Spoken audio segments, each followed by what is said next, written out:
เป็นห้องเพลงสู่ฟังชาติพันเอก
40วันนั้นเนี่ย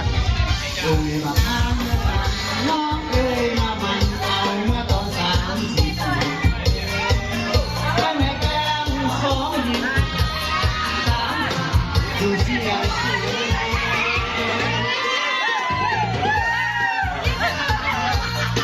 ปีประตูเล็กน้องเขาลงหลอนน้ำรอที่ตาเวลาที่เขาจะมาลงกับ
นอนแล้วกูอยากนอนแล้วแต่ว่าพวกเจ้าพวกนายพวกไม่อี้พวกแม่เนี่ยแกง่วนอยุ่เจ้าเว้ยกูสิอยากรับแล้วกูเนี่ยยังรอแต่เสาส้มดอนเดชดอนโคงกับทานผู้พันใหญ่เพิ่นขึ้นขัวรถไฟเก่าดอนเดชดอนโคงดอนคอนเนาะ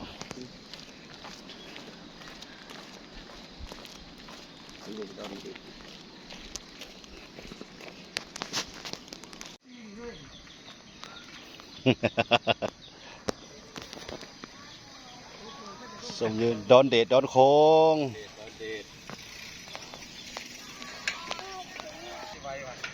ค่อยย่างโอ้ยมาเลยไก่แล้วเนี่ยเอาเฮียเสียงก็เป็นเฮียเสียงนะ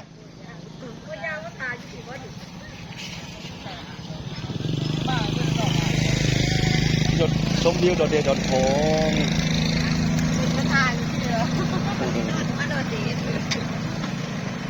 ก็บักคันสิรถจักร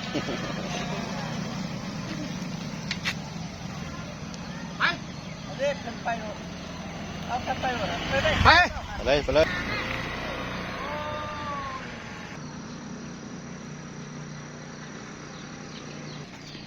งามกินไอดินกินหอมขี้งัวขี้ควาย ตอนเช้า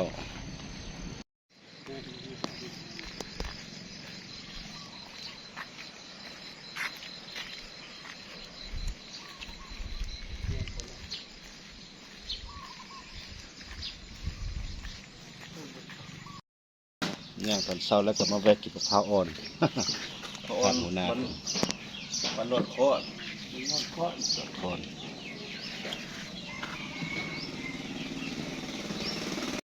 ไปเขายิ้มแล้วก็ไปท่องเที่ยวตื้มบัดนี้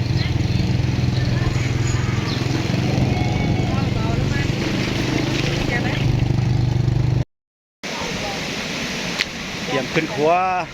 ตอนปลาสร้อยบ่นี่ใส่ขออูเฮียแล้วก็เฮียค้ากับอะไรครับทรงหลังแล้ว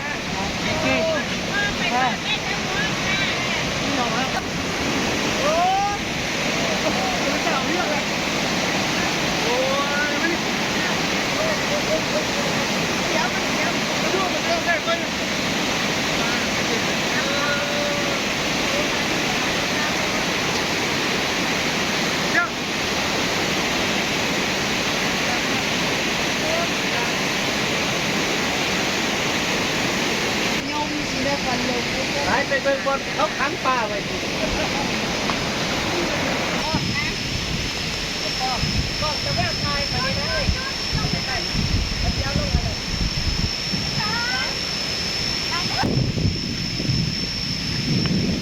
ข้าวบันทึกภาพพร้อมถ้าจะไปหาหน่อไม้ปั้นหน่อเดี๋ยวนะหาหน่อไม้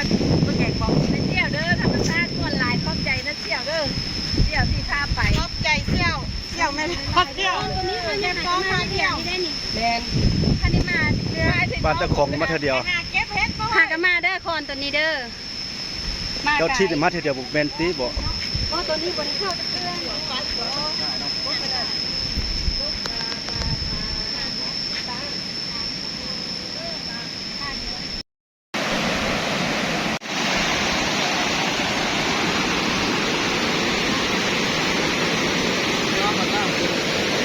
เฮ้ยก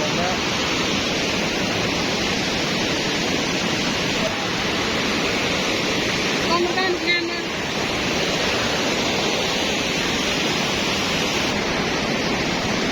บนชมวิวทีนี้ชมวิว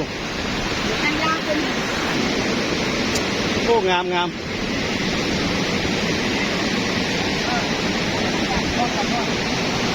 ไปบ้าง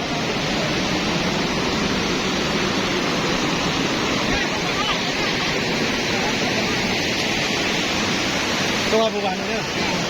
แม่มาเลยพาผมมาแบบพาลูกพาแม่มาเล่นมานะ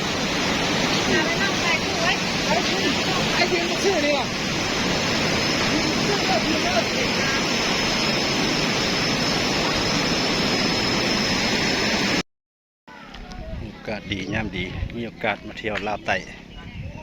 ห่างคอนบนจุดชมวิวห่างคอน งานที่จะค่ะอะไรแหละรู้ว่าตอนนั้น ห่างคอนทากำปั้นอยู่กอง ที่จะกัมพูชีนะ ด้านฟ้าห่างคอน ตอนมา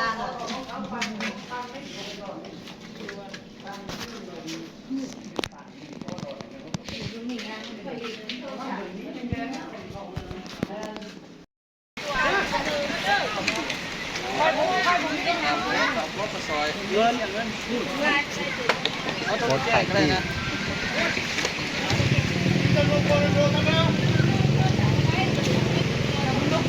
บอนซื้อปีบอนขายปี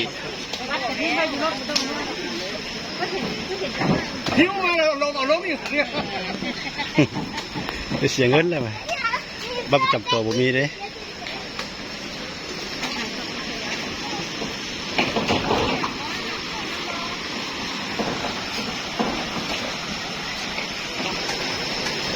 มีปีละมา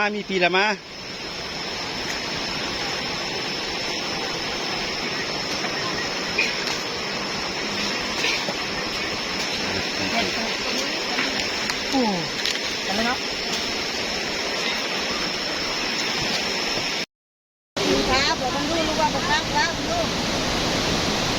งาม ดูประจานแม่ได้ลูก